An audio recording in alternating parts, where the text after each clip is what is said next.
de Antropologia e História do México. A professora coordena o Seminário Permanente Populações e Culturas de Origem Africana no México e organiza desde 2004 o Colóquio Internacional Africanias. Entre suas principais publicações está o livro Mulheres de Origem Africana na Capital Novohispana, séculos XVII e XVIII. E desde 2011 a professora Maria Elisa é presidente do projeto internacional A Rota dos Escravos, patrocinada pela Unesco. Bom, os estudos da professora Maria Elisa Velasquez, eu diria que seguem, portanto, o caminho aberto pelo trabalho pioneiro da década de 40 do antropólogo Gonçalo Aguirre Beltrán, sobre exatamente a participação e contribuição dos africanos e afrodescendentes na formação do México. Nas últimas décadas, a gente pode dizer que esse tema tem chamado mais atenção, o interesse tem aumentado e os trabalhos, portanto, também. Mas ainda hoje, especialmente aqui no Brasil, eu acredito que, para o público não especializado, a ideia da presença negra no México colonial ainda causa certa surpresa. Então, é exatamente sobre esse esquecimento da participação dos negros, e especialmente das mulheres negras no México colonial, que a professora Maria Elisa Velasquez falará hoje para a gente. Então, queria muito agradecer a professora ter aceitado o nosso convite e ouviremos com atenção.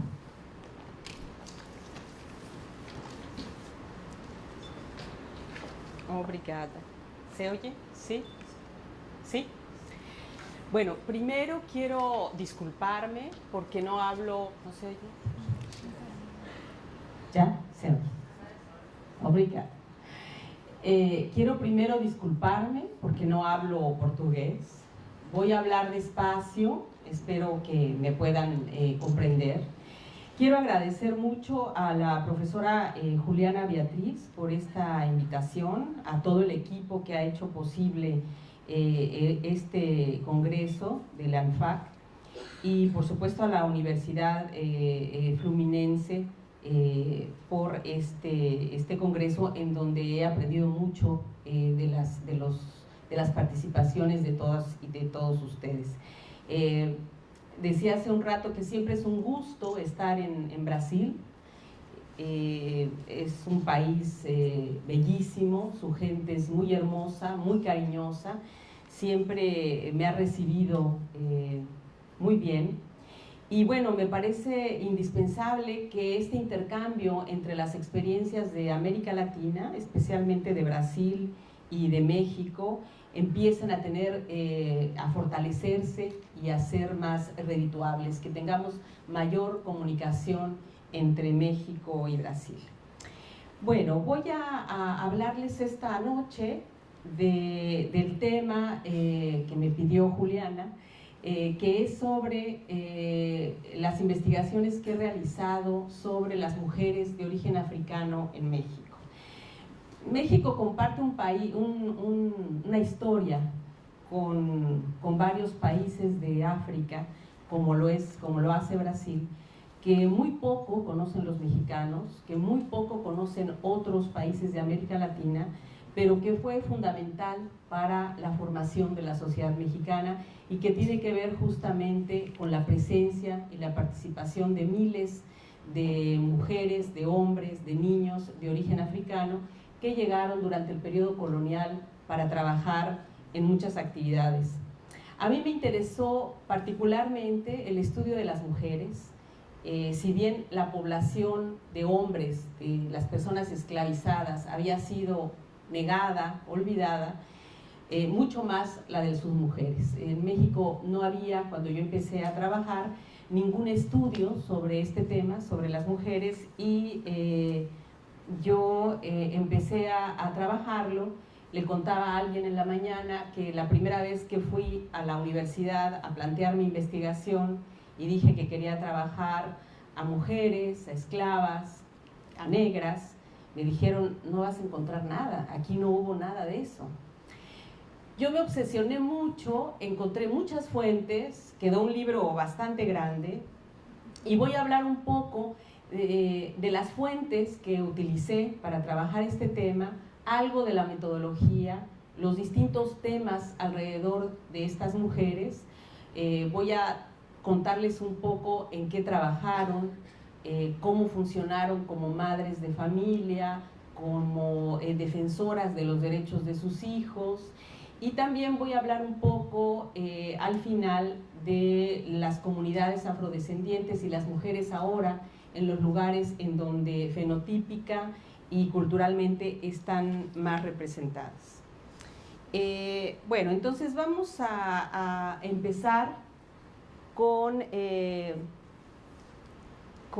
la que sigue, hablando un poco de la historiografía de la población africana en México.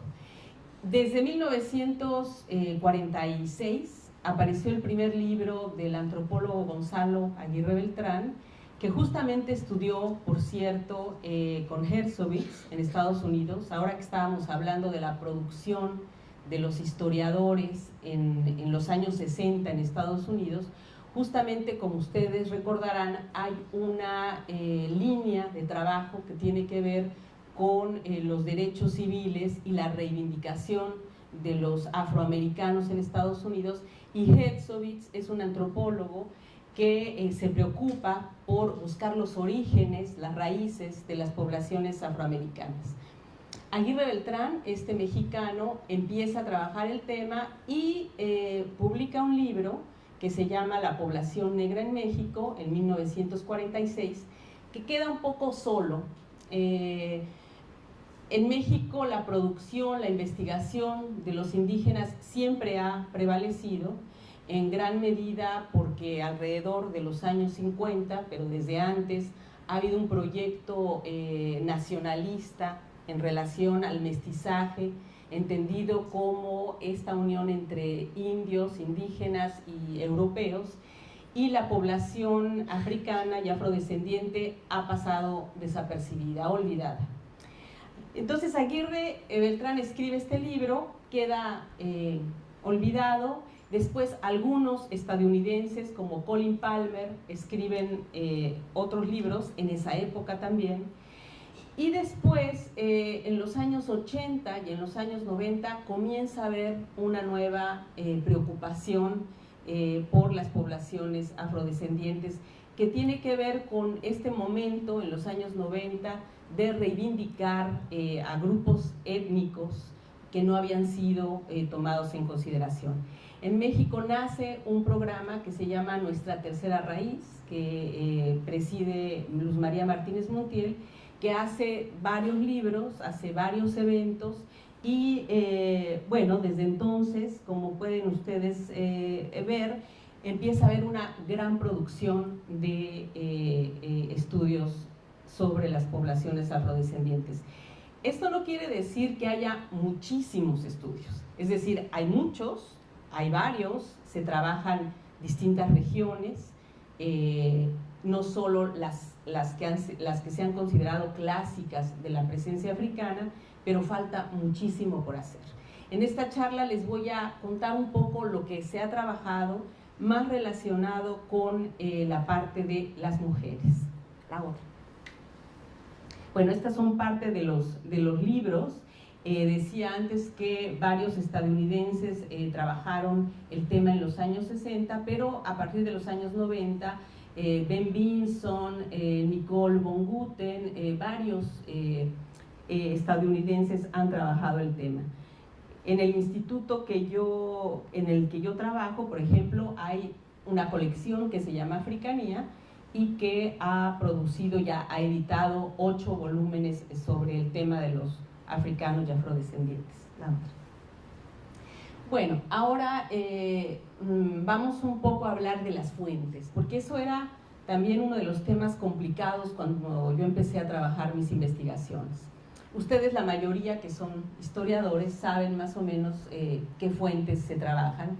Entonces voy a dar unos ejemplos de las fuentes que trabajé para esta investigación. Por una parte, trabajé leyes, ordenanzas.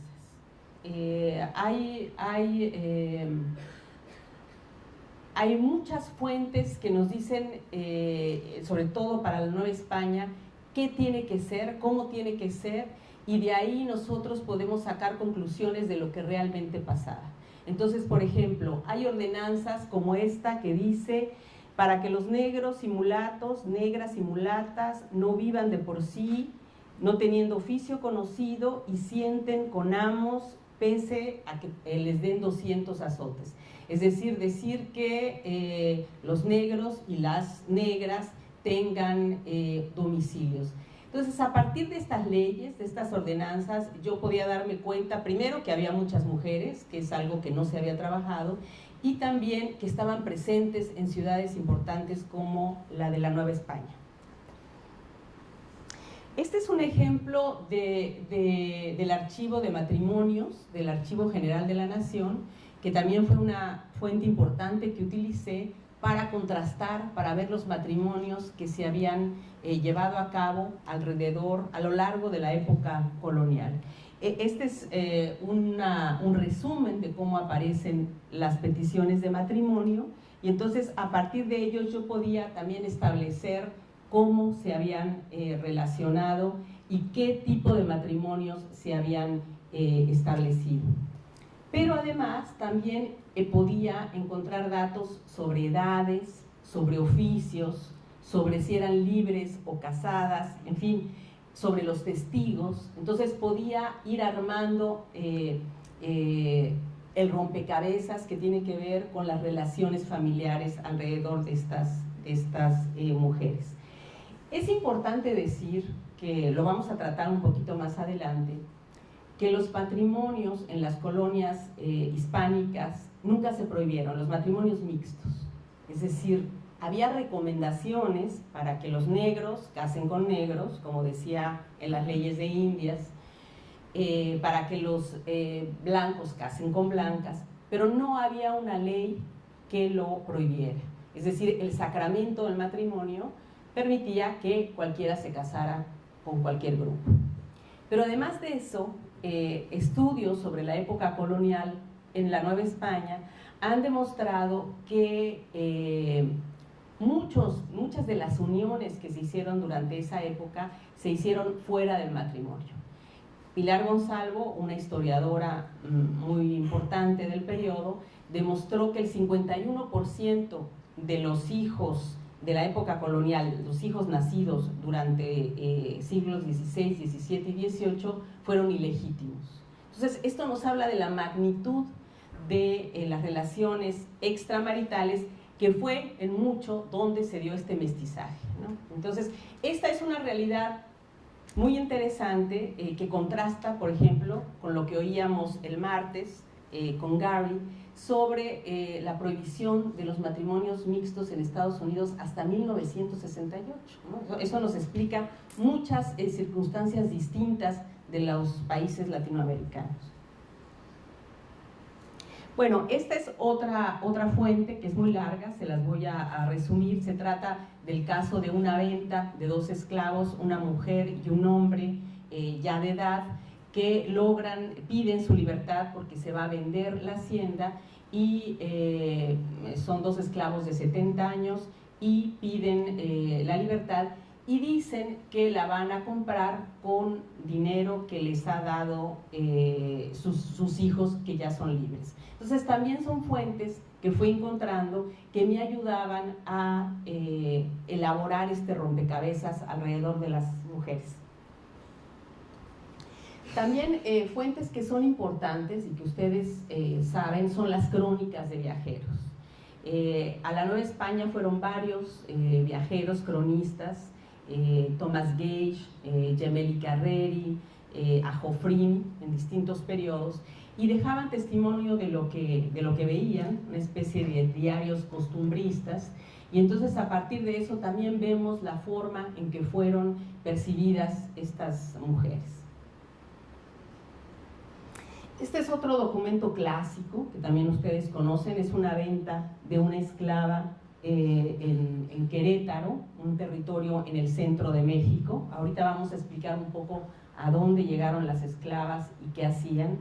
Y bueno, aquí se trata de una venta de varias esclavas que van a comprar los jesuitas de una hacienda, ¿no? También los jesuitas como otros órdenes mendicantes, estuvieron muy involucrados en el comercio de personas esclavizadas.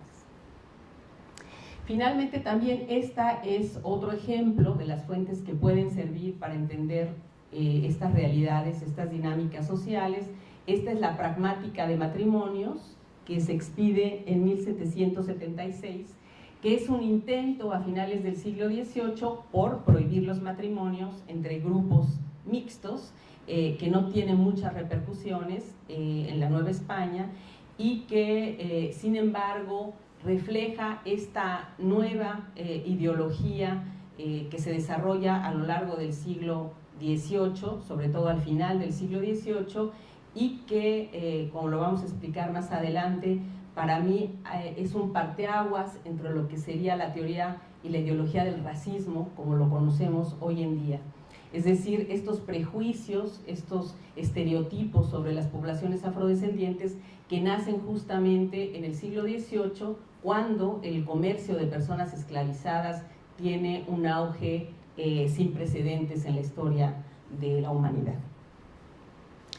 Y finalmente, otra fuente que me pareció que era muy útil y muy importante fueron las imágenes. Yo trabajé 7 años en un museo, en el Museo Nacional del Virreinato, en Tepoztlán, que es un pueblo que queda a unos kilómetros de la Ciudad de México, y fui curadora del museo y trabajé mucho tiempo con imágenes y me di cuenta que las imágenes podían también aportar información valiosa e importante para trabajar a las mujeres de origen africano. Esta es una Santa Ifigenia, una santa de Etiopía, que tuvo, por supuesto, devoción en Brasil, pero también en varios países de América Latina y entre ellos en la Nueva España. Esta es una Santa Ifigenia de colección particular y del siglo XVIII. Entonces la pongo como ejemplo de estos tipos de fuentes que pueden ayudar a la reconstrucción de la vida de las mujeres de origen africano. Bueno, vamos a empezar con el tema de cuándo y por qué llegaron personas del continente africano a la Nueva España. Desde el momento de la conquista, es decir, desde la llegada de Hernán Cortés, llegaron africanos acompañando a las huestes de conquista. Muchos de ellos eran ladinos, es decir, sabían hablar español, estaban cristianizados y venían, por supuesto, de la tradición que ya existía en España de la esclavización de personas de origen africano. Sabemos, hay varios estudios que muestran que muchos de estos primeros africanos incluso recibieron encomiendas, tierras, propiedades, por los favores que habían hecho como conquistadores en estas primeras épocas. Esta es una imagen del Códice Azcatitlán, de la llegada de Cortés, y ahí vemos a un africano, posiblemente algunos investigadores que han trabajado este códice han dicho que puede ser Juan Cortés. La otra, por favor. Bueno, ¿cuáles fueron las razones? ¿Por qué empiezan a llegar africanos a la Nueva España? Como a otras regiones de la corona española, a México comienzan a llegar africanos por 3 razones básicas. La primera, por la terrible caída demográfica que sufre la población indígena a raíz de la conquista, por supuesto, los malos tratos, por las guerras, pero también y en gran medida por las grandes epidemias que llegan con los europeos, y entonces la caída demográfica de las personas esclavizadas de las personas indígenas es muy drástica. La segunda causa es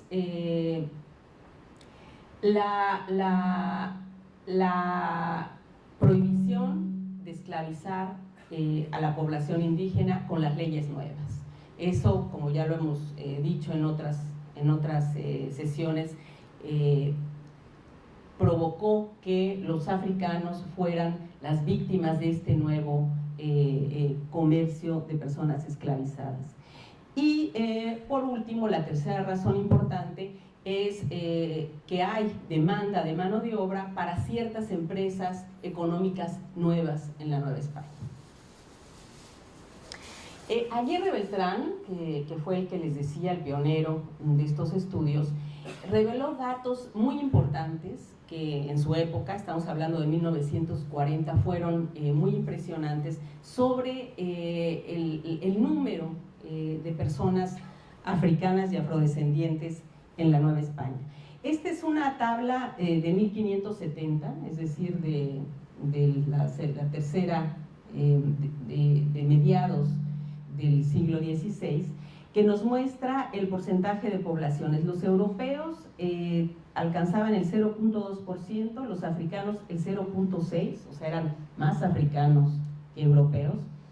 Y por supuesto los indígenas siempre fueron la gran mayoría, en esta época son el 98.7%. Lo que llama la atención, que es algo que quiero que observemos desde ahorita, es que los grupos mezclados ya ocupan el 0.44 y estamos hablando de 1570, ¿no? Vimos la otra.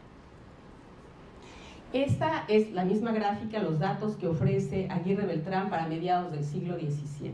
Aquí vemos que los europeos son menos, son el 0.8%.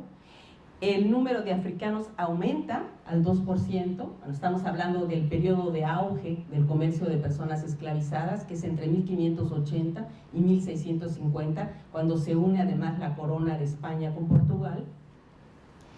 La drástica caída de la población indígena, que baja a 1 millón, pero aún así sigue siendo la gran mayoría, y el incremento tan importante de grupos mestizados, de grupos mestizos, que alcanzan para mediados del siglo XVII el 22.6%. Bueno, esta también es la misma tabla, con algunas comparaciones que tienen que ver más con el siglo XVIII, ya con el siglo, con 1810, y también lo que quiero llamar la atención es cómo se va incrementando el número de poblaciones mestizas. La otra. Bueno, estos son los motivos por los que se justifica, entre comillas, el comercio de personas esclavizadas.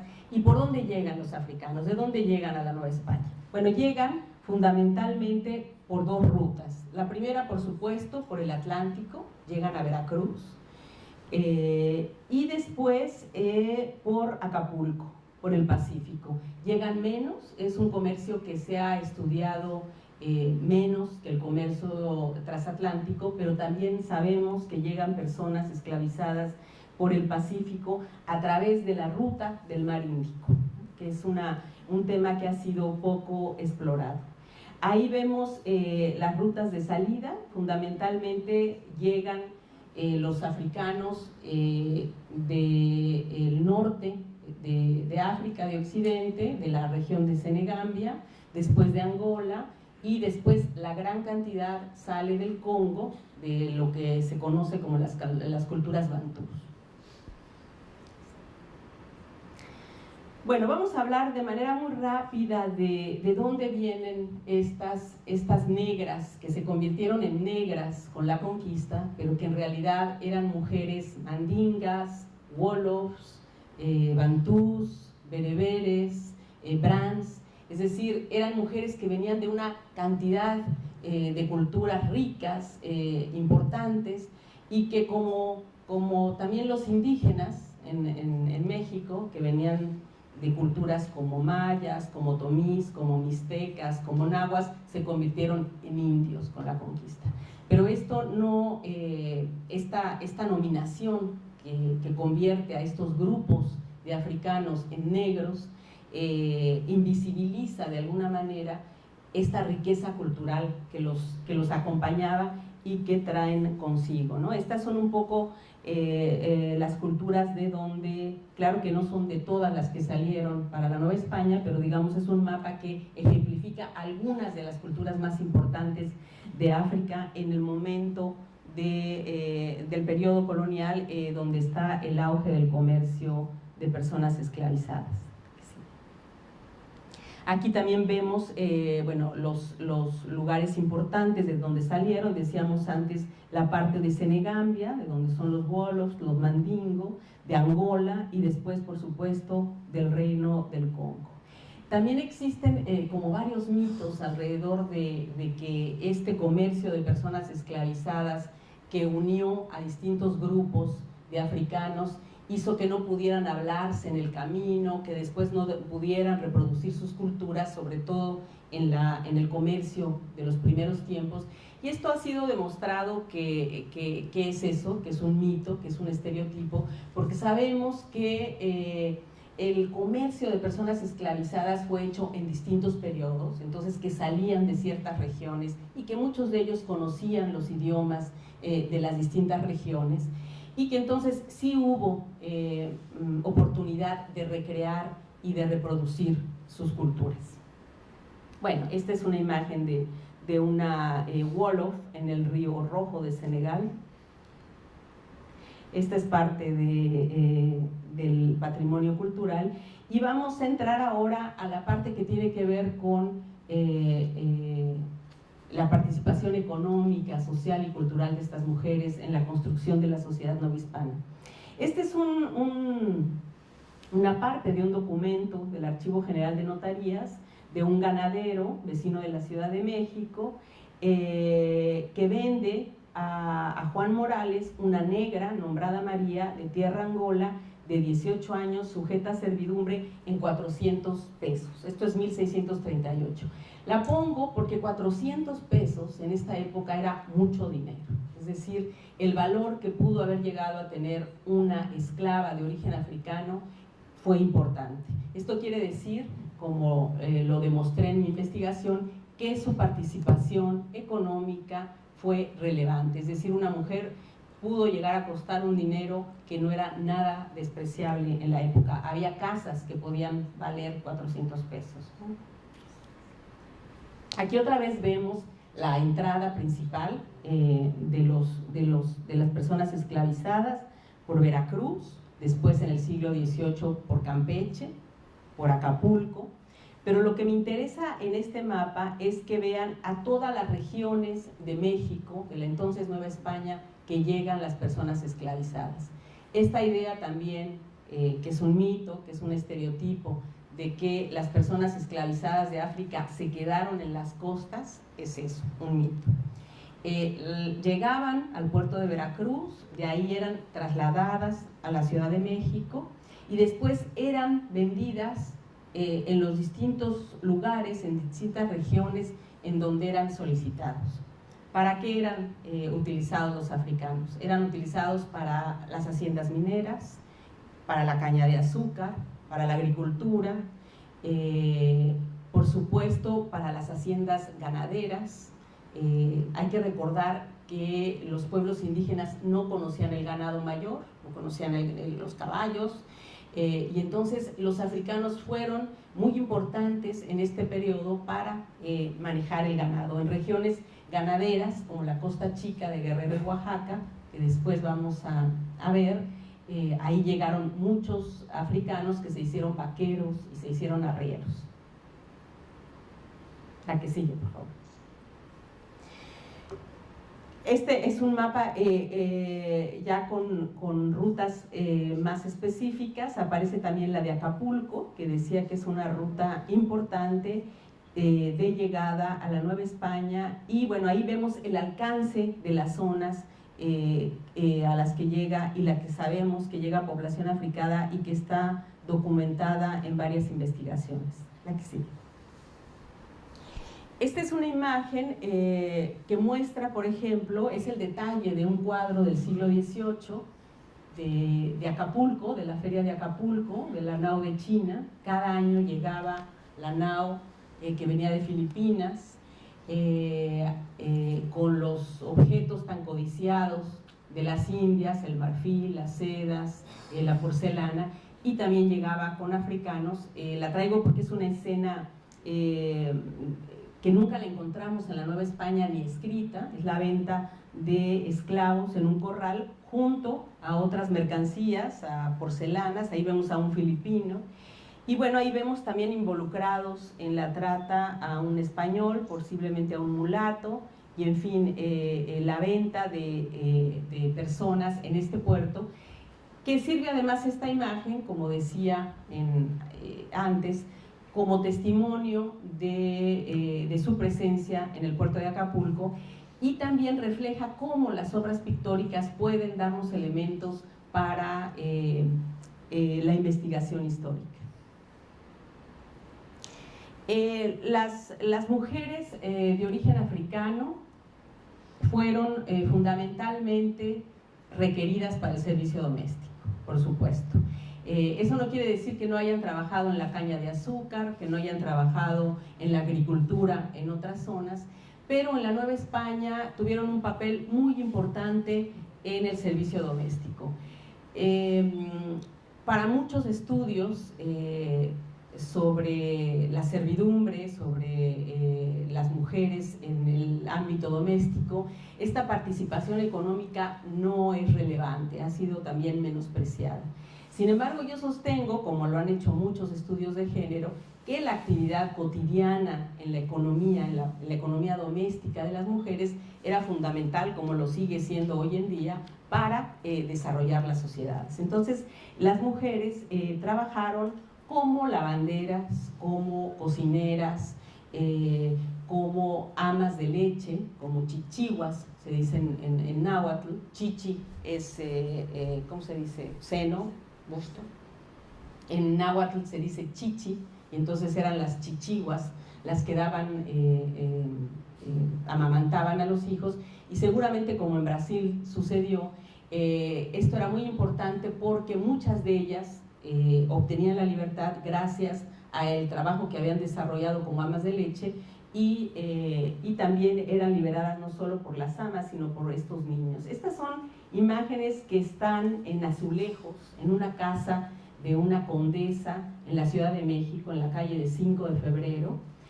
Son unas imágenes que están en las paredes, mostrando a los distintos sirvientes de la época colonial. Sí. Esta es una lavandera, también en esta misma casa del centro de México. Y bueno, también muchas de ellas trabajaron como comerciantes, tenían muchas merenderos, que eran cocinas donde se hacían chocolates, donde se hacían tamales, y el trabajo a través de estas actividades domésticas, no solo al interior de las casas, sino en espacios públicos, era importante para reproducir esta parte cultural. Vamos a ver la otra imagen. Este es un cuadro que se encuentra en Oaxaca, es la Virgen de la Soledad, y es un exvoto. Un exvoto son cuadros que se hacen para agradecer a un santo, a una virgen, a alguna devoción, el favor recibido por alguna enfermedad que se haya tenido o por algún accidente. Y este exvoto, que está en el Museo de la Soledad, en la iglesia de Oaxaca, muestra el temblor, un temblor, en México tiembla mucho, un temblor que hay en la ciudad de Oaxaca, y entonces están agradeciendo a la Virgen de la Soledad haber sido salvados de este temblor.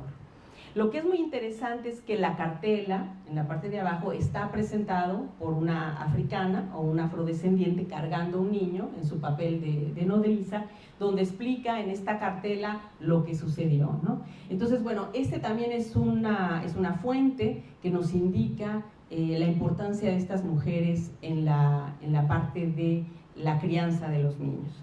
Hay muchas críticas durante el periodo de cronistas, de gente que visitaba la Ciudad de México, que decía que era terrible esta costumbre que se tenía de que las mujeres de origen africano amamantaran a los niños.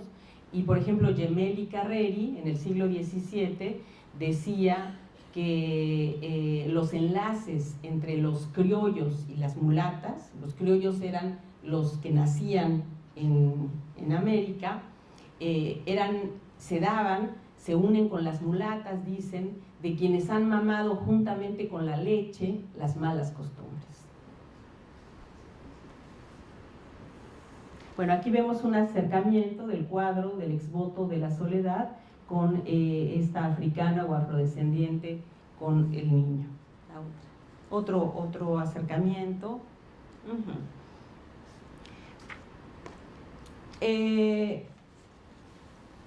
Vamos a referirnos un poco a estas redes familiares que se desarrollan durante el periodo colonial con las mujeres. Como decíamos, los matrimonios son posibles, los matrimonios interétnicos, y también es posible el mestizaje fuera del matrimonio. Obviamente los hombres africanos buscaban indígenas libres porque, como también en Brasil y en toda América, la libertad o la esclavitud la heredaba la madre. Entonces los hombres buscaban mezclarse con indígenas libres para que sus hijos fueran libres, y por otro lado las mujeres africanas o afrodescendientes esclavas buscaban hombres de cierta posición social para que sus hijos gozaran de mejores condiciones de vida. Entonces, en la Nueva España, como lo muestran los datos que vimos, que dio a conocer Aguirre Beltrán, desde los primeros tiempos empieza a haber posibilidad de movilidad económica y social entre los grupos afrodescendientes. Con esto quiero decir que los africanos y afrodescendientes no son un grupo homogéneo en la Nueva España, son un grupo que tiene movilidad económica. Entonces en una familia podemos encontrar esclavos, gente libre, gente que incluso exesclavos que tienen esclavos, en fin, una complejidad social y económica muy importante, muy significativa. Hace aproximadamente 25 años, investigadoras de la UNAM, de la Universidad Nacional Autónoma de México, descubrieron que un gran pintor muy famoso en la Nueva España, Juan Correa, de finales del siglo XVII, era mulato, es decir, era hijo de una africana o un afrodescendiente y un criollo. Esto prácticamente revolucionó la concepción que se tenía sobre las actividades también artesanales y el papel de los africanos y afrodescendientes. Porque obviamente al saber que Juan Correa era un mulato, aportó datos significativos para entender esta movilidad. Juan Correa no solo fue un pintor del gremio de pintores, sino que fue vedor de su gremio, que era un puesto muy importante, era el que vigilaba que se cumplieran las ordenanzas, pero además hizo testamentos e incluso fue elegido para pintar el sagrario de la Catedral Metropolitana junto con Cristóbal de Villalpando, que era un pintor muy famoso de la época. Es decir, como un pintor mulato de finales del siglo XVII tenía posibilidades de pintar la iglesia mayor de la capital novohispana. Eso lo vamos a explicar ahorita en el transcurso del tiempo, es decir, aunque había una segregación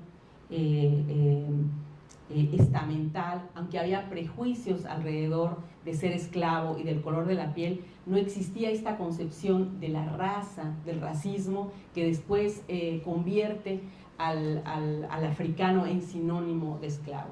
Es decir, estamos hablando de una sociedad en donde hay una movilidad económica, en donde hay una movilidad social, y ser negro no tiene como sinónimo siempre ser esclavo. Pensaba, por ejemplo,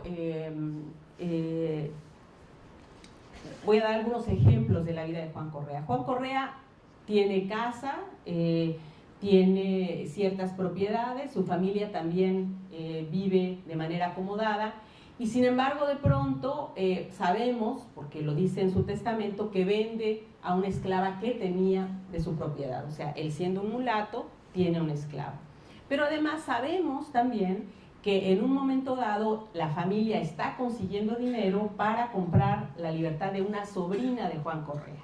Es decir, que la cuñada y su hijo eran también esclavos. Entonces, esto ejemplifica este mundo tan complejo que está viviendo la sociedad colonial en el siglo XVII. O sea, no es una sociedad segregada, no podemos encontrar solo barrios de negros o solo barrios de mulatos o repúblicas solo de indias. Empieza a haber una complejidad social muy importante. Este cuadro es de Juan Correa, está en el Museo Nacional de Arte en la Ciudad de México, y lo que han dicho las historiadoras de arte, Nisa Vargas Lugo, es que es la representación, por supuesto, del Niño Dios y los ángeles músicos, y que dos de los ángeles, el que está detrás y a un lado, son afrodescendientes, es decir, son mulatos, y que con Juan Correa, digamos, se inaugura en la Nueva España esta manera de pintar ángeles negros, mulatos, en la iconografía de la Nueva España. Este es un San Benito de Palermo, que también nos habla y nos explica la serie de cofradías que estuvieron presentes en la Nueva España. Y sabemos también, por documentos que hemos trabajado, que por ejemplo las mujeres, las mulatas, las negras, desempeñaron un papel fundamental en el desarrollo de estas cofradías. Eran las mayordomas, cosa que no sucedía de manera regular entre las poblaciones indígenas o mestizas. Esta es otra Santa Ifigenia, también de la Ciudad de México. Y estos son detalles, vamos a ver una serie de detalles que tienen que ver con la vida cotidiana. Interesante. La que sigue, bueno, esa es otra escena que me gusta mucho mostrar, es el mismo biombo del siglo XVII, y vemos la convivencia de estos grupos que están relacionándose en el siglo XVII, la africana, una indígena, una mulata y un niño africano, también en un biombo del siglo XVII. Estos son los famosos cuadros de castas del siglo XVIII, que se desarrollan de manera importante en la Nueva España como un género característico, aunque también conocemos que hay cuadros en Ecuador y en Perú. En México se vuelven muy famosos y son cuadros que nos ayudan a entender esta parte de la vida cotidiana y de la vida de las mujeres de origen africano. Vamos a ver algunas escenas, por supuesto, en estas representaciones siempre las vemos acompañadas del español, ¿no? El mestizaje que aparece más repetido es español con africana. Vemos la otra, por favor. Para trabajar a las mujeres, escogí algunos temas importantes en estos cuadros que tenían que ver cómo eran representadas por la vestimenta, cómo eran representadas por el carácter. Ahorita les voy a poner algunos ejemplos, y con el chocolate, que me parecieron atributos iconográficos interesantes. Las vemos primero siempre apareciendo con esta saya, con esta capa que se abrochaba con unos broches de plata, y que criticaban muchos viajeros de la época. Decían, estas negras traen unas sayas muy extrañas que también se ponen en la cabeza. Vemos la otra. También las vemos trabajando en estos cuadros de castas, en distintos oficios en la calle, haciendo atoles, haciendo distintos productos. Esta frase de uno de los cuadros de casta, que dice: el orgullo y despejo de la mulata nace del blanco y negra que la dinaman, nos da una idea también de la percepción que se tenía sobre estas mujeres en la Nueva España, y que es la última parte que voy a trabajar sobre la temática, no solo de esta importancia económica que tuvieron en la formación de la sociedad novohispana, sino también de cómo fueron vistas en la época. Este es el primer cuadro de castas que se conoce. Es de 1711, es una mulata pintada por Arellano, que pudo haber sido también un afrodescendiente. También trae su saya, esta mulata. Yo siempre digo que me parece una mezcla como muy característica de indígena con africano de México, ¿no? Pero me interesa porque traen esta saya que se hizo un traje característico. Este es otro mestizaje. Ahí vemos la saya esta negra, que también la ocupaban para cubrirse la cabeza. Aquí también la vemos, ¿no? Esta es una escena muy interesante porque es un mulato con una blanca, un niño atrás, y está esta mujer con su saya de embrocar, que algunos historiadores de arte han dicho que es la sirvienta. Yo digo que no, que es parte de la familia, porque además no está sirviendo nada y está ataviada con un traje importante, ¿no?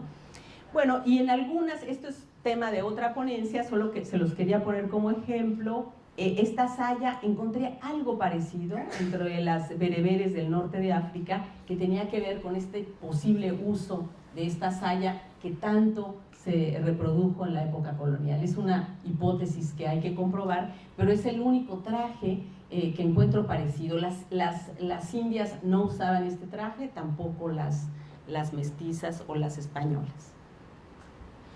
Y por último, el chocolate, bueno, no por último, es uno antes. El chocolate, en todas las escenas de los cuadros de castas y en muchas otras escenas pictóricas, aparecen las negras haciendo chocolate.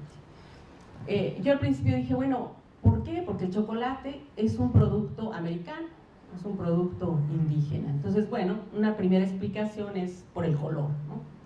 El chocolate es negro, las mujeres. Sin embargo, me parecía muy obvio. A la hora de empezar a trabajar documentos, por ejemplo, de la Inquisición, me encontré que muchas mujeres envenenaban a los amos, ponían polvitos, atarantaban a los amos poniéndolos en el chocolate. Por supuesto, hacían chocolate porque ellas eran cocineras, estaban en el servicio doméstico. Entonces, muchas veces usaron el chocolate para hacer brebajes, polvos, y por eso fueron acusadas en la Inquisición. Y una tercera era esta relación del chocolate como una bebida afrodisíaca, ¿no? Una bebida que desde que la describe Bernal Díaz del Castillo en una carta de relación, dice el chocolate lo usan en la corte de Moctezuma para tener acceso con las mujeres, ¿no? Entonces hay incluso en la época colonial las monjas carmelitas tienen como quinto voto no tomar chocolate. Entonces hay toda una asociación que tiene que ver con el chocolate y la parte de la sensualidad, del acceso a la sexualidad, y que se asocia con estas mujeres. Aquí también la vemos haciendo chocolate, y ya en la que sigue, que es el colmo, ¿verdad?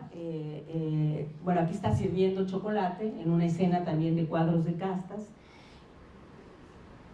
Aquí está uno de los más antiguos. Esta escena me gusta mucho porque además de que está haciendo el chocolate, está sentado con un español que es tendero y que tiene al niño sentado en las piernas. O sea, el niño se está haciendo, el español cuidando al niño, ¿no? Que también es una escena hasta cierto punto extraña en la época, ¿no? Vemos la otra. Aquí está, aquí viene una parte, la última parte de este carácter y de estos estereotipos que estuvieron relacionados con las mujeres de origen africano, el carácter, ¿no? Siempre en las crónicas, en los documentos y en las pinturas vemos que las mujeres de origen africano aparecen como mujeres orgullosas. Veíamos el letrero del despejo de la mulata, mujeres que no se dejan, que no se someten, ¿no? Aquí la vemos, por ejemplo, alegando un poco con el español. Aquí la vemos alegando más con el español. Este es un cuadro de Miguel Cabrera, uno de los pintores más importantes de la Nueva España, también con su saya de embrocar que le cubre la cabeza. Aquí la vemos también alegando cada vez más, ¿no? Ya le levanta la mano al español, y también es interesante la cara de la niña, como diciendo, bueno, qué familia, ¿no? Y esta también, donde ya el español le dice que se calle. Y por último, esta escena, ¿no? Que ya lo tiene tomado de los pelos y le está pegando con el molinillo, ¿no? Este cuadro está en la Ciudad de México, pero hay cuadros que se repiten en el Museo de América y en fin. Esto es interesante porque tiene dos lecturas desde el presente. Por un lado, es decir, ponen esta relación de una africana con un español como una relación que puede ser desordenada. O sea, imagínense en la época decir que una mujer te puede pegar, digo. Pero al mismo tiempo está hablando de mujeres fuertes, de mujeres que no se dejan, que mujeres que se defienden, como las vemos en los documentos también muchas veces. O sea, es decir, no son mujeres víctimas, mujeres sumisas, sino son mujeres que están luchando en la sobrevivencia cotidiana de una sociedad nueva que las ha desplazado de sus culturas de origen. Bueno, con esto prácticamente termino. Voy a nada más a dar unas imágenes como epílogo de lo que sucede después. Voy a pasar unas imágenes de fotografías de Romualdo García en pleno Guanajuato, que también fue una zona que tuvo muchísimas mujeres afrodescendientes. Esto ya es en 1910. Vemos la otra, esta también es una mujer con fenotipo africano. Esta también es una imagen muy clásica que he estudiado en algunos artículos, ¿no? También con el estereotipo de lo que es una mujer afro junto con una muñeca blanca, ¿no? Y nada más les quería dar una idea muy general de dónde se encuentran ahora las comunidades afrodescendientes. Están, por supuesto, en Veracruz, las que son más visibles, porque, como ya lo explicaba, están en todo el territorio mexicano. En algunos lugares se mezclaron más y no quedaron agrupados, no hay memoria afrodescendiente, pero en otras regiones sí, como es Veracruz. Bueno, Veracruz siempre ha tenido una relación con el Caribe, además entonces culturalmente se ha enriquecido. La Costa Chica de Guerrero y Oaxaca, en el Pacífico, que es la zona más importante de reivindicación política, son los que tienen más organizaciones, los que están demandando actualmente estar en la Constitución representados. Hace unos días estuve, la que sigue, en la celebración de la mujer afromexicana en uno de estas comunidades. Y este grupo de Coahuila en el norte es un grupo muy interesante que está compuesto por personas esclavizadas que llegaron de Estados Unidos huyendo para tener la libertad, y seminoles de las tribus Kicapús. Entonces ellos están en una parte de Coahuila, tienen un idioma y han reproducido muchísimo sus patrones culturales. Estas son imágenes que les quería traer también de mujeres de la Costa Chica. Son mujeres que sufren problemáticas importantes hoy en día porque, por supuesto, su pasado ha sido invisibilizado, no conocen su historia, nadie se las ha contado, no están en los cuadros, en los libros de texto, no hay museos que hablen sobre este tema. Entonces yo, cuando llego a dar talleres, por ejemplo, a estas comunidades con las mujeres y les pregunto ¿por qué hay tantas mujeres morenas o negras? Me dicen, no sé, porque llegaron unos cubanos, porque el sol nos quema mucho, en fin, tienen muchísimas razones que no están documentadas, ¿verdad? Que no hay nada, hay una negación completa de su presencia, ¿no?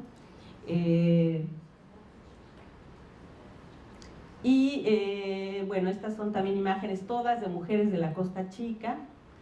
Ahí están organizadas. Este es un cuadro con afrodescendientes en México de distintas regiones, ¿no? También para tener como un calidoscopio, que no hay, digamos, el fenotipo entre los mexicanos parece que no está presente lo africano, pero si uno mira con más detalle y sabiendo este pasado tan importante, empieza a encontrar fenotipos de origen africano. Y bueno, finalmente decir, y con esto ahora sí acabo, que el proyecto La Ruta del Esclavo, que está cumpliendo 20 años de haberse creado en la UNESCO, forma parte de estas tareas importantes por la visibilización de esta historia, por contarla, por romper el silencio sobre este tema, y que gracias a la Ruta del Esclavo y de otros movimientos políticos, por supuesto en Brasil, en Colombia, la conferencia de Durban, se logró que el año pasado se declarara el Decenio Internacional de las Personas Afrodescendientes por la Organización de Naciones Unidas, Y entonces esto va a posibilitar que existan acciones, programas, estrategias para ayudar a promover la visibilización sobre las personas afrodescendientes. Sobre todo, siempre digo, y siempre con esto termino, además de la deuda histórica que tenemos en países de Latinoamérica como México, donde este pasado ha sido invisibilizado, tenemos una deuda presente porque estas poblaciones siguen sufriendo racismo, discriminación, desventajas económicas, y bueno, esto no puede continuar, digamos. Yo creo que parte de la problemática del racismo tiene que ver, y lo hemos dicho en otras sesiones, con estos estereotipos que nacen en el siglo XVIII, justamente además cuando empieza el auge del comercio de personas esclavizadas. Es decir, esta concepción de raza que reúne el fenotipo con la cultura y que define que hay culturas inferiores y superiores, se desarrolla de manera importante en el siglo XVIII, cuando comienza el auge del comercio de personas esclavizadas. Entonces, con esto termino. Quiero decir, este concepto de raza que hoy vivimos también, no siempre estuvo presente en otras sociedades. No quiero decir que las sociedades coloniales hayan sido la democracia o la equidad o la igualdad, pero sí eran sociedades donde el color no tenía estas barreras tan importantes que se tuvieron posteriormente. Esperemos que con este decenio que empieza en enero, los países miembros de la ONU desarrollen investigaciones, acciones, reconocimientos. El lema del decenio justo es reconocimiento, justicia y libertad. Entonces esperemos que no se quede solo en un enunciado, sino que podamos trabajar más en favor de visibilizar a la historia y las aportaciones y las contribuciones de estas miles de personas de origen africano. Bueno, gracias. Ahora sí ya me callo.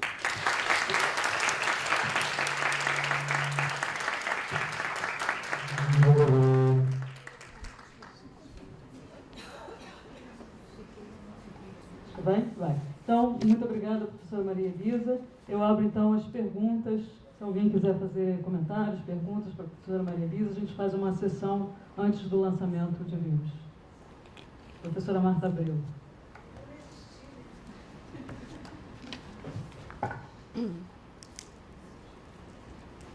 Tienen que hablar despacito. Olá, Maria Elisa, entende Hola. português? Sí. Não hablo nada de espanhol. Despacito y entiendo. Muito obrigada, muito rica, muito grande, do século XVI ao século XXI. Muito importante o seu trabalho, e você deve saber que no Brasil temos a Rota do Escravo há pouco tempo também. Eu coordenei o trabalho do inventário dos lugares de memória do tráfico aqui no Brasil. Com Milton? Com Milton, isso, com Milton Gurã. E o Laboy, que está aqui representado, nosso laboratório de história oral aqui da UF, que coordenou. O Milton é nosso professor visitante aqui da UF. Então, temos muita coisa em comum. E esse trabalho de registrar a história, os locais, as experiências dos afrodescendentes, acho que você fez uma belíssima apresentação. Muito obrigada também. Então, mas muitas perguntas ficaram. Eu vou tentar ser objetivo. Assim, a primeira me deu muita curiosidade para saber, não de todas as telas, não vai dar tempo, mas pelo menos aquelas telas mais da mulher batendo no espanhol. Quem são os pintores? Não é? Fantástico. Nós aqui no Brasil não temos isso, né? Esses desenhos tão fantásticos. Nós não temos isso aqui. Pelo menos eu não conheço, se alguém souber, né? A segunda diz respeito a essas comunidades hoje. que você falou que inclusive as do Pacífico são muito mais politizadas. Eu queria te perguntar, para te dar mais tempo para falar um pouco, como é que foi essa politização dessas comunidades. E você deu um pulo muito grande também, né, do século XVIII ao século XX e ao século XXI. Então, a terceira pergunta, quer dizer, como essas comunidades se mantiveram, não se misturaram, né? Você disse que algumas não se reconhecem como afrodescendentes, mas estão juntas até hoje. Como elas se nomeiam? Que identidade esses grupos hoje defendem e se auto-reconhecem, né? É isso, eu estou te dando mais tempo para falar, né? ¿Contesto Muito obrigada. o esperamos? ¿Contesto ou recogemos várias? ¿Verdad? Mais alguém? A gente podia fazer uma rodada que ficaria mais fácil. Então, professor Carlos Alberto.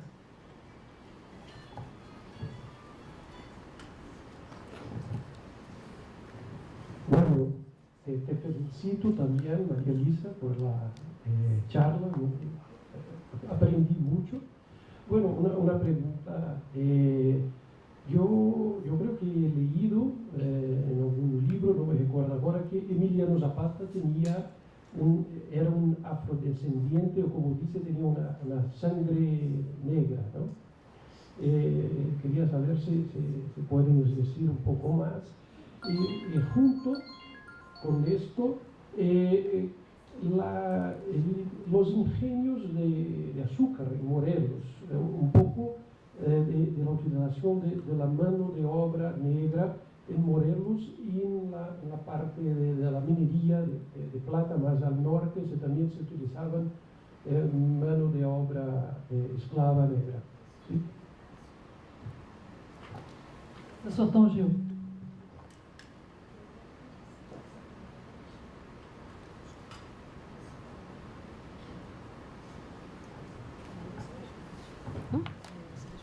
Belíssima palestra. Eu queria saber um pouco sobre a questão de la estratificação étnica no período colonial. Por tu palestra, me parece que há uma grande flexibilidade de posições que os mulatos, negros, podem ter na sociedade colonial. Pero nosotros também sabemos que há uma grande política de estratificação étnica. Como se dá isso? Há uma contradição. Pero eu queria saber um pouco mais sobre isso. Claro. Ela vai responder essa rodada. Ahorita Na sequência a gente faz mais uma. Bueno, muchas gracias por las preguntas. Bueno, ¿quiénes son los pintores? Esa es una pregunta interesante. En los cuadros de castas que se hacen ya en el siglo XVIII, se hacen fundamentalmente por pintores de gremios, entre ellos Miguel Cabrera, pintores más o menos reconocidos, que reproducen estampas o ideas sobre la vida cotidiana, al parecer un poco de la tradición holandesa. No se sabe el fondo del origen, pero son pintores de gremio, digamos. Lo que pasaba es que se reproducían los cuadros, es decir, un pintor famoso pintaba, como Cabrera, una imagen de cuadro de castas y después otros gremios y otros pintores reproducían la misma imagen. Claro que siempre tenían que ver con imágenes como postales. Estos cuadros de castas se hacían sobre todo para que se fueran al extranjero, a España. Por eso España tiene la mayor colección. Y era mostrar como un poco la diversidad cultural, la diversidad natural, las frutas, en fin, ¿no? Entonces, los estereotipos de esta mujer golpeando a un español tienen que ver con estos clichés de lo que significaban estos mestizajes, ¿no?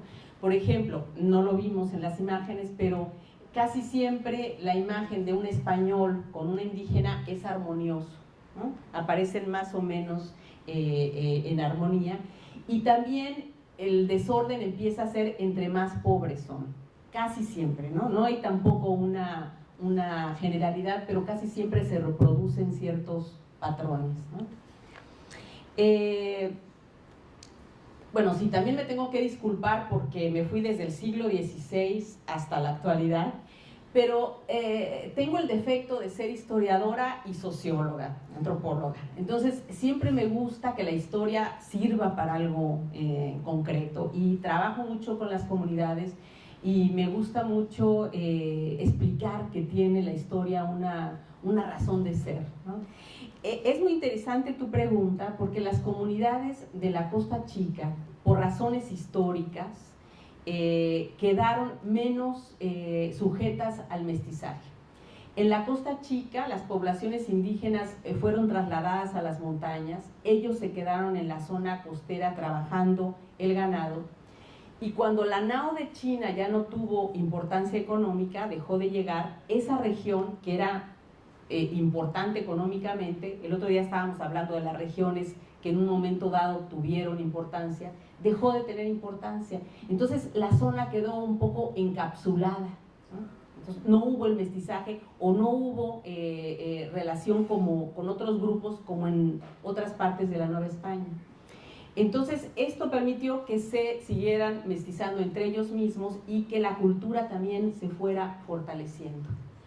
También lo que pasó para que se politizaran es que llegaron antropólogos, algunos de Estados Unidos, llegó un sacerdote de Trinidad y Tobago, y empezaron a hablarles de la conciencia negra, de la discriminación, que además sufren efectivamente, y entonces empezó un proceso que es reciente, o sea, tiene 20 años, pero es muy reciente.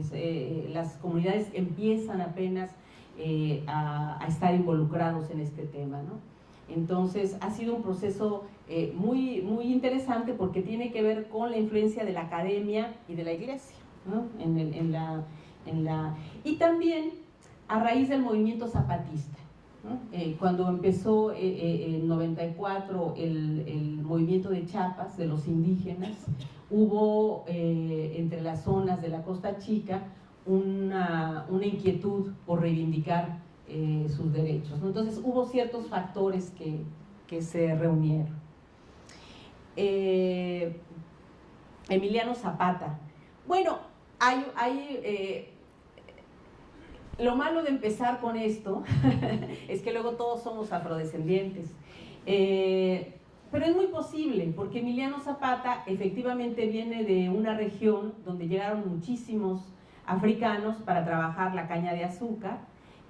Por cierto que no hay un estudio bueno histórico de la zona de Morelos, y posiblemente Zapata tenía antecedentes afrodescendientes. Sabemos muy claramente que Vicente Guerrero, que fue uno de los líderes de la independencia, era afrodescendiente. Sabemos que Morelos era afrodescendiente, eso está más o menos documentado, pero de Emiliano Zapata no sabemos, pero es muy probable, como mucha gente de la región.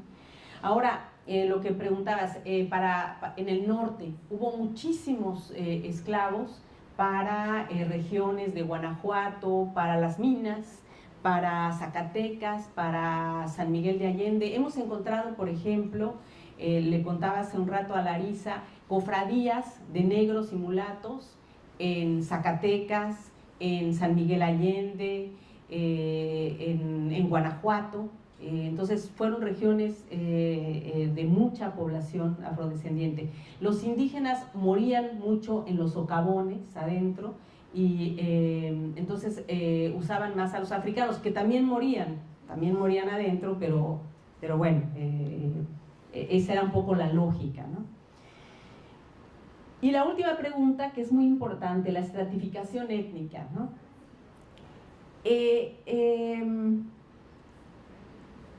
Yo lo que creo es que, y creo que por ahí tenemos que entender a la sociedad colonial, es que primero no se puede contemplar como un solo periodo. Son 300 años y van cambiando las concepciones de los grupos.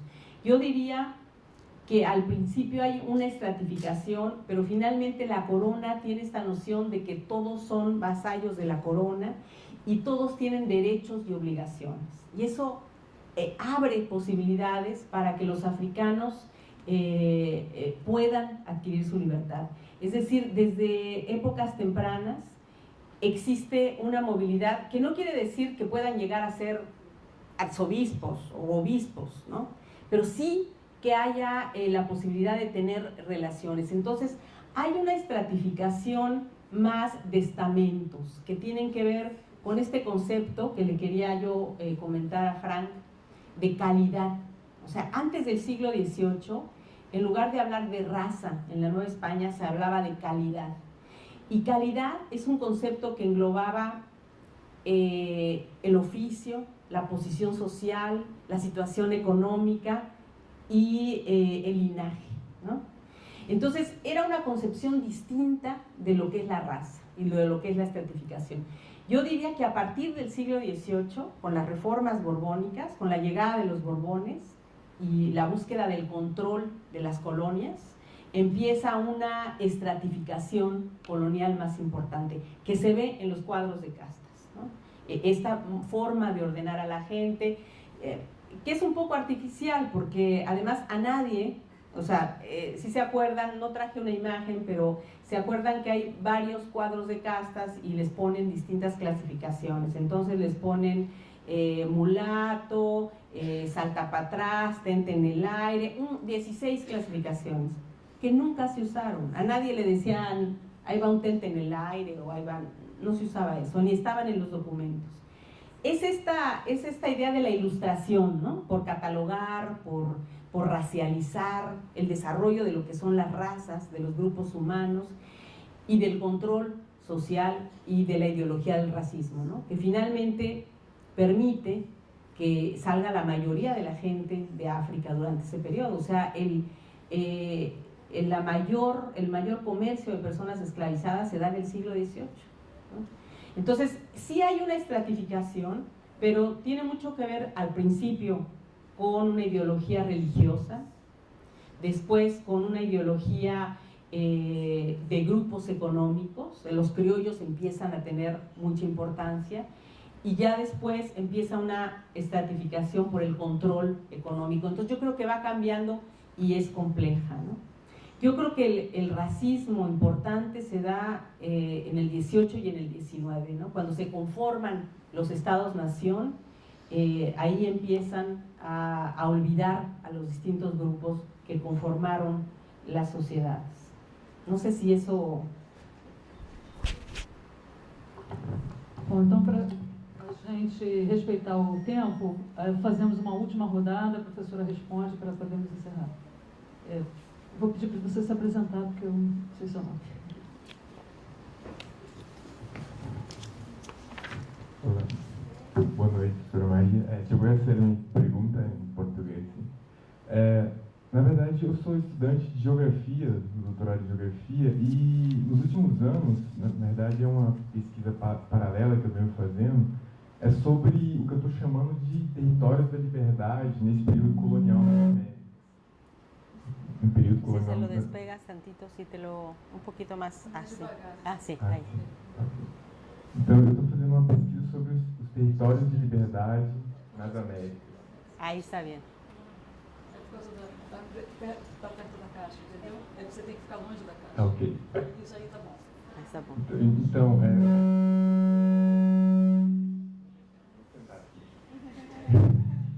eu estou fazendo uma pesquisa sobre os territórios de liberdade. Qué raro. Fica aqui, ó. Não, acho que eu desliguei o meu. Eu desliguei o meu. Então, eu estou fazendo uma pesquisa sobre os territórios de liberdade, que eu estou chamando de territórios de liberdade nas Américas. Seriam territórios como os quilombos no Brasil, que foram formados por escravizados no período colonial. E, desculpa, eu cheguei um pouquinho atrasado, não sei se você fez comentários sobre se existiam ou não esses territórios de liberdade, esses quilombos, esses palenques, no período colonial no México. Não sei se você compreendeu, mas eu queria que você falasse um pouquinho mais sobre isso. ¿Qué me dice que los...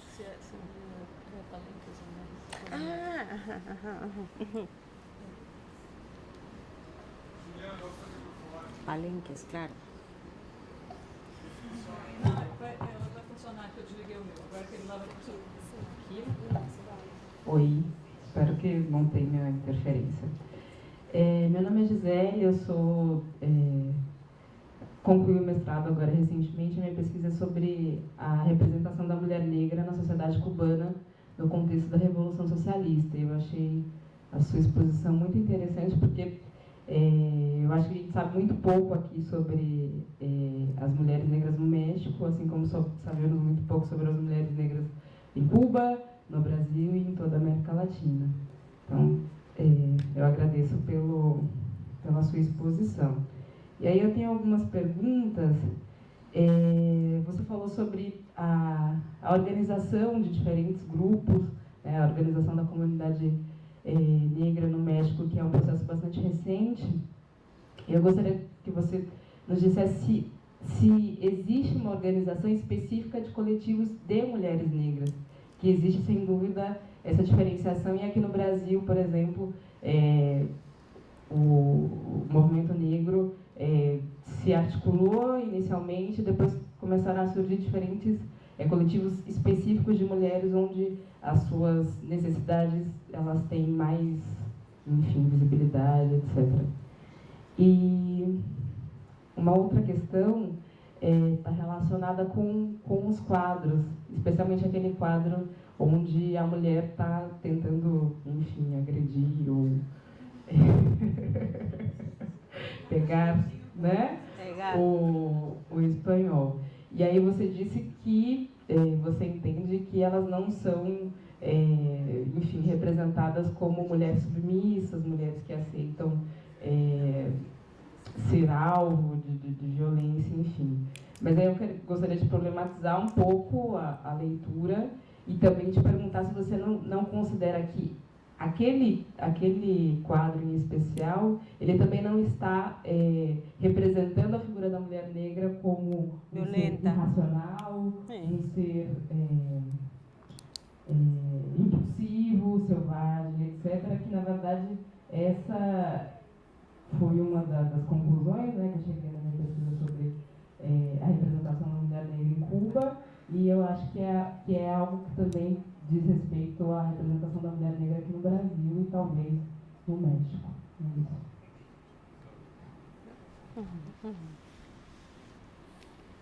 Mais alguma? Para a gente poder fechar a rodada de perguntas? Não? Então...